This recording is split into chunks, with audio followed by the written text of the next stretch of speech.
Hello दोस्तों, welcome back to my YouTube channel. तो आज की इस वीडियो में आपकी नेक्स्ट जेएस में इस चीज़ में आपका स्वागत है। तो आज हम देखेंगे अपना fifth chapter navigation between pages. तो गाइज, अगर इससे पहले मैं 4 वीडियो बना चुका हूँ, अगर आपने नहीं देखी हो तो आप प्लीज़ इसको पढ़ लो और मतलब प्रोजेक्ट को डाउनलोड कर लो, जिससे आपको इस चैप्टर के बारे में समझ में आए। क्योंकि अगर आपने प्रोजेक्ट डाउनलोड नहीं किया होगा और पिछले 4 चैप्टर नहीं कवर किए होंगे तो आपको ये थोड़ा-सा प्रॉब्लम करेगा। क्योंकि आज हम आप नेक्स्ट लेसन है हमारा नेविगेशन बिटवीन पेजेस, ये वाला हम अपना चैप्टर कवर करेंगे। ठीक है फ्रेंड, तो अभी तक हम लोग यहाँ तक पहुँच गए थे। अगर आपने देखा होगा, पुरानी वीडियो अगर नहीं देखी हो तो हम लोग यहाँ तक आ गए हैं। तो आज हम पढ़ेंगे नेविगेशन बिटवीन पेजेस। तो भाई इसमें देखो क्या है कि अब हम लोग मतलब स्टार्ट करते हैं कि वाई ऑप्टिमाइज नेविगेशन। तो इसमें लिखा हुआ है कि जो ये नेविगेशन नेट जीएस में बनता है वो बहुत ऑप्टिमाइज वे में बनता है। तो इनका कहना है कि वाई ऑप्टिमाइज नेविगेशन, मतलब कि क्यों हमें ज़रूरत है ऑप्टिमाइज। तो आप अगर देखोगे कि ये पुराने जो नेविगेशन अभी तक हम लोग यूज करते हैं उसमें ये क्या प्रॉब्लम है, तो आप अगर पढ़ोगे तो इन्होंने बताया to link between pages you would traditionally use anchor HTML element, है ना। तो अभी हम आप भी मतलब अगर वेब डेवलपमेंट से हो तो आप जानते होंगे कि अगर किसी पेज को लिंक करना है तो हम एंकर टैग यूज करते हैं। तो आप देखोगे at the movement the side bar link use anchor element. तो अगर आप यहाँ पे भी देखोगे तो ये एंकर में अभी भी हम लोग एंकर ही यूज कर रहे हैं। अभी इन्होंने मतलब हम लोग अभी चेंज करेंगे, लेकिन अभी आप देख रहे होगे इंस्पेक्ट एलिमेंट में कि एंकर है। अगर कोड में मैं आपको दिखा दूं तो यहाँ पे भी आप अगर देखोगे कि अभी हम लोग एंकर ही यूज कर रहे हैं। ये हम चेंज करने वाले हैं अभी वीडियो में, इसी वीडियो में। लेकिन इन्होंने बताया है कि जो मतलब पुराने एंकर टैग हैं उनमें क्या ड्रॉबैक है।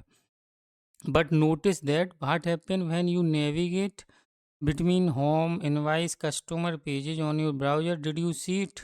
There is a full page refresh on each page navigation. तो अभी आप देखोगे कि जैसे ही हम कर रहे हैं तो ये देखो ये रीलोड हो रहा है पेज, है ना। ये देखो ये भी रीलोड हो रहा है। जैसे अगर मैं यहाँ पे देखोगे आप तो ये रीलोड हो रहा है। तो इनका मतलब ये है कि अगर आप एंकर टैग यूज करोगे तो आपका पेज रीलोड होगा। जो कि नेक्स्ट जीएस का कहना है कि आपको अगर पेज ही रीलोड करना है तो फिर नेक्स्ट जीएस का यूज करना कोई फ़ायदा नहीं होगा। क्योंकि नेक्स्ट जीएस सपोर्ट करता है कि पेज आप रीलोड नहीं करता है नेक्स्ट जीएस में। अगर आप अगर नेक्स्ट जीएस में कोई एप्लीकेशन बना रहे हो तो उसका मेन पर्पज़ ही ये होता है कि पेज को वो फुल रीलोड नहीं करता है। ठीक है, तो इसी वजह से फिर ये लेके आए लिंक कंपोनेंट। तो in next JS you can use link component. एक लिंक कंपोनेंट होता है, हम उसका यूज कर सकते हैं to link between pages in your application. ठीक है, तो link allow you to client side navigation with JavaScript. अब देखो ये क्या कह रहा है कि जो नेविगेशन यूज होता है वो अलाउ करता है कि आप क्लाइंट साइड नेविगेट कर लो। To use link component open, ये वाली फाइल इन्होंने दे रखी है। ये देखो अगर आप देखोगे प्रोजेक्ट में तो यहाँ पे आपको मिलेगा ऐप के अंदर यूआई और यूआई के अंदर ये वाली फाइल है। तो अभी इन्होंने क्या कर रखा है, एक लिंक एरे बना रखा है। उसमें 3 ऑब्जेक्ट हैं, होम, इनवाइस और कस्टमर, और उसको इन्होंने मैप के थ्रू लूप से प्रिंट करा रखा है। प्रिंट कराने के बाद आप देखोगे तो यूआई ये है, ये वाला है ना। तो अब ये कह रहे हैं कि अब इसको आप रिप्लेस खुद करो जिससे आपको समझ में आएगा। तो इन्होंने क्या किया कि इन्होंने बोला कि इसको इंपोर्ट करो अपने कंपोनेंट में। तो हम लोग भी वैसा जो इन्होंने बताया वैसा काम करते हैं, यहाँ पे इंपोर्ट कर लेते हैं लिंक को। ठीक है, कहाँ से किया है, नेक्स्ट के अंदर एक लिंक, ये है लाइब्रेरी, है ना। तो हमने यहाँ से इसको यूज कर लिया। अब ये कह रहा है कि जहाँ पे आपका ये एंकर टैग है वहाँ पे आप सिर्फ लिंक कर दो उसका नाम। तो जैसे अगर आप नीचे कोड में आओगे तो ये देखो हमारा ए है, इसकी जगह हम लिंक डाल देंगे। और यहाँ पे ये कह रहा है कि इस लिंक को जैसे बंद हो रहा है वैसे इसको बंद भी कर दो। तो हम इसको बंद करने वाले। ठीक है भाई, तो ये हमारा लिंक हो गया। अब आप देखोगे as you can see the link component is similar to a tag, anchor tag, but instead of a H R E F you use link H R E F. मतलब बस एक ही जगह हमें सिर्फ लिंक ही यूज करना है और कुछ नहीं करना है। जहाँ पे आप एंकर लगाना चाहते हो वहाँ पे एंकर लगा और बस एक ही जगह लिंक आपको लगा देना है। फिर कह रहा है save changes and check to see if it work in your local host. You should be now be able to navigate between the pages without seeing a full refresh। चलो देख लेते हैं। अब हम इसको रिफ्रेश कर लेते हैं फर्स्ट टाइम। अब आप अगर इनवाइस पे जाओगे तो ये देखो आपका पेज अब लोड नहीं हो रहा है। अभी इससे पहले लोड हो रहा था, लेकिन अब ये लोड नहीं हो रहा है। यही नेक्स्ट जीएस की ब्यूटी है कि ये पेज को रीलोड नहीं होने देता है और एप्लीकेशन काफ़ी स्मूथ चलती है। ठीक है, तो ये तो मतलब लगाने का तरीका है। अब इसका एडवांटेज क्या है, मतलब ये हम क्यों लगाते हैं इसका, तो उसका ये बता रहा है। इसका कहना है कि automatic code splitting and prefetching. इसका मतलब क्या होता है कि जैसे कि automatic code splitting and prefetching. चलो पढ़ते हैं और फिर समझते हैं। तो to improve navigation experience next JS automatically code split your application by root segment. This is the different from the traditional React SPA where the browser load all your application code on initial load। देखो पहले जो हम लोग React application बनाते थे उसे बोलते थे सिंगल पेज एप्लीकेशन। तो उसमें रिएक्ट क्या करता था कि सारा कोड जितने भी लिंक होते थे उनका पेज एक ही बार में वो लोड करने की कोशिश करता था, है ना। तो वहाँ पे होता क्या था, वहाँ पे एरर आने की चांस होते थे और एप्लीकेशन स्लो होती है। तो यहाँ पे उन्होंने क्या किया, इम्प्रूव किया नेविगेशन एक्सपीरियंस। कैसे किया कि जितने आपके लिंक होंगे उसमें उसने कोड को ब्रेक कर लेता है। वो ये प्रोसेस होती इंटरनली है, लेकिन वो आपको बता रहे हैं। अगर आपसे कोई इंटरव्यू में पूछे कि अगर हम लिंक एंकर टैग की जगह लिंक यूज कर दें तो उसका बेनिफिट क्या है, तो आपको ये भी बोलना है कि पहला तो ये है कि हमारा पेज रीलोड नहीं होता है। दूसरा ये है कि इंटरनली क्या होता है, उसमें ये बोलना है कि automatic code splitting and pre फैचिंग। उसका मतलब ये है कि आपका जैसे ही आप लोड करोगे ना पेज को, तो इंटरनली जैसे अभी आपको कितने लिंक दिख रहे हैं, 1 2 3, लेकिन साइट पर हो सकता हो आपके 50 लिंक हो, क्योंकि वेबसाइट आप बनाओगे तो बहुत बड़ी बनती है। तो नेक्स्ट जीएस इंटरनली क्या करता है कि जितने लिंक आपके दिख रहे होंगे, मतलब व्यू पोर्ट पे जितने आए होंगे, उसको वो लोड इंटरनली कर लेता है। उससे रिलेटेड पूरा कोड भी लोड कर लेता है। तो होता क्या है कि जैसे जैसे आप नेविगेट को देखोगे, नेविगेशन को देखोगे, आपका कोड इंटरनली लोड होता रहेगा और आपको पता भी नहीं चलेगा और परफॉर्मेंस भी आपकी इम्प्रूव होती है। तो ये भी यहाँ पे यही बात बताना चाह रहा है। To improve the navigation experience next JS automatically code split your application by route segments. मतलब जो जितने भी राउट है ना, उस सेगमेंट में आपका कोड स्प्लिट हो जाता है। और ये डिफरेंट होता है एसपीए। यहाँ पे एसपीए का मतलब है single page application. Splitting code by route means that page become isolated. अब देखो ये जैसे आपकी उसने 3 राउट्स बना दिए, तो हर पेज का कोड आइसोलेट हो गया। जैसे यहाँ पे अगर आप देखोगे कि ये आपका जो है ना राउट डैशबोर्ड, तो ये अलग हो गया। इनवाइस है ये अलग हो गया, कस्टमर है वो अलग हो गया। लेकिन अगर सिंगल पेज एप्लीकेशन जब बनाते थे तो ये सारे लिंक का कोड एक ही बार में लोड करना पड़ता था उसे रिएक्ट में, तो जिससे एप्लीकेशन हमारी थोड़ी सी स्लो चलती थी। If certain page through an error the rest of application will still work. मान लो अगर इनमें से कोई एक राउट में प्रॉब्लम है या कई राउट में प्रॉब्लम है, फिर भी आपकी एप्लीकेशन वर्क करेगी नेक्स्ट जीएस में। लेकिन एसपीए में क्या होता था कि अगर एक भी राउट में कोई प्रॉब्लम है तो आपकी एप्लीकेशन पूरी एप्लीकेशन रुक जाती थी। लेकिन इसमें नहीं होगा। इसमें ये कह रहा है कि अगर आपका कोई एक राउट भी सही है तब भी आपकी एप्लीकेशन चलेगी, और किसी में एरर है तो वो नहीं चलेगी, वो उसी राउट पे प्रॉब्लम देगा वो।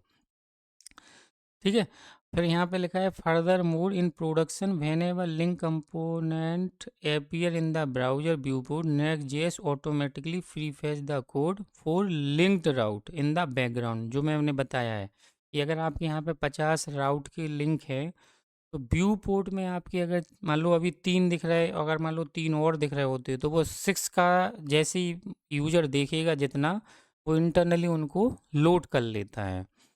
ठीक है, तो बस आपका मतलब यही है कि कोड को स्प्लिट करता है और प्री फैच, और पहले से वो फैच करके रखता है। जैसे ही यूजर फिर देखेगा, क्लिक करेगा, तो आपको कोई पता ही नहीं चलेगा और आपका पेज लोड हो जाएगा। बस इसका मतलब सिर्फ इतना ही है।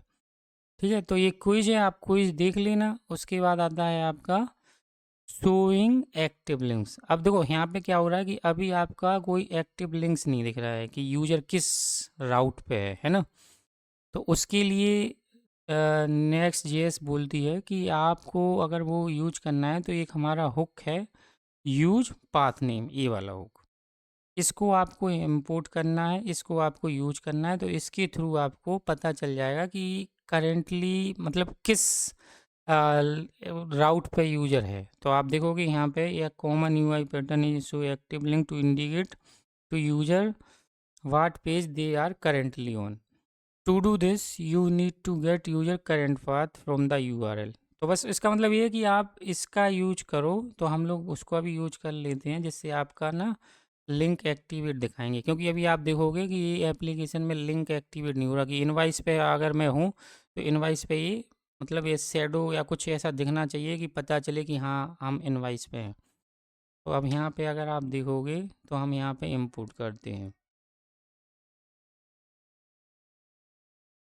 ठीक है, तो ये हमने इंपोर्ट किया। उसके बाद ये देखो अब यहाँ पे क्या है कि ये हमें एक वेरिएबल लेना है पाथ नेम। तो हम इसका एक पाथ नेम ले लेते हैं। अभी पाथ नेम एक्सपोर्ट डिफ़ॉल्ट के अंदर हम लोग यहाँ पे ये अगर आप देखोगे कि ये फंक्शन है तो यहाँ पे हम, ठीक है, तो ये हमने पाथ नेम ले लिया। अब यहाँ पे लेकिन आप एक चीज़ और देख रहे होगे कि ये इसने यूज क्लाइंट किया। ये यूज क्लाइंट क्यों किया? क्योंकि बाय डिफ़ॉल्ट नेक्स्ट जेएस में मैंने ये बता चुका हूँ, मैं फिर से बता देता हूँ कि कोई भी हम अगर कंपोनेंट बनाते हैं वो सर्वर साइड होता है। लेकिन अगर हम रिएक्ट के कोई हुक अगर कुछ यूज करते हैं तो हमें उसको बनाना पड़ता है क्लाइंट।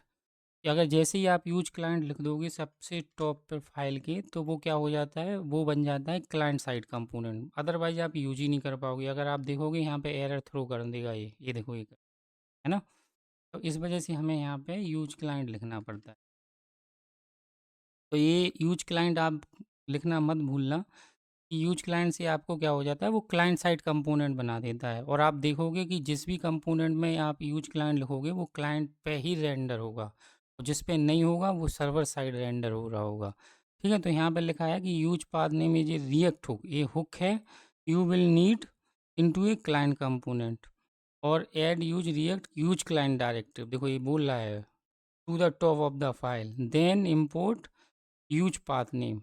और कहाँ से करना है, नेक्स्ट नेविगेशन। तब आपको मतलब दो काम करने हैं, पहले इसको क्लाइंट बनाना है, फिर उसको आपको यहाँ पे यूज करना है। अब उसके बाद यहाँ पे आपने देखो यहाँ पे क्या बोल रहा है कि you can use CLSX library. अब ये CLSX लाइब्रेरी क्या होती है, एक लाइब्रेरी होती है जिसमें क्या होता है कि आप कंडीशन लगा सकते हो इफ एल्स टाइप की। To conditionally apply class name when the link is active. तो उससे क्या होता है कि आपका काफ़ी इजी काम हो जाता है। तो अभी के लिए हम सिर्फ इंपोर्ट कर ले रहे हैं, इसका एक अलग से वीडियो मैं बनाऊंगा तो उसमें बताऊंगा। तो उसमें सिर्फ आपको करना क्या है कि आपको CLSX आपको इंपोर्ट कर लेना है। जैसे ही आप इंपोर्ट कर लोगे तो आपके पास ये वाली आपके पास मेथड आ जाएगी। ठीक है, ये देखो यहाँ पे। तो इस कोड को केवल मैं अभी अभी तो हम लोगों को सिर्फ रिप्लेस ही करना है और कुछ नहीं करना है यहाँ पे। जैसे यहाँ पे लिखा है क्लास नेम और यहाँ पे हम आएंगे तो ये देखो ये वाला लिखा हुआ है ये। तो यहाँ पे हम अपना कोड को रिप्लेस कर देंगे और यहाँ पे कंडीशनली वो चेक कर रहा है। तो यहाँ पे मैं इसको हटा के और इसको मैं लगा दूंगा यहाँ पे।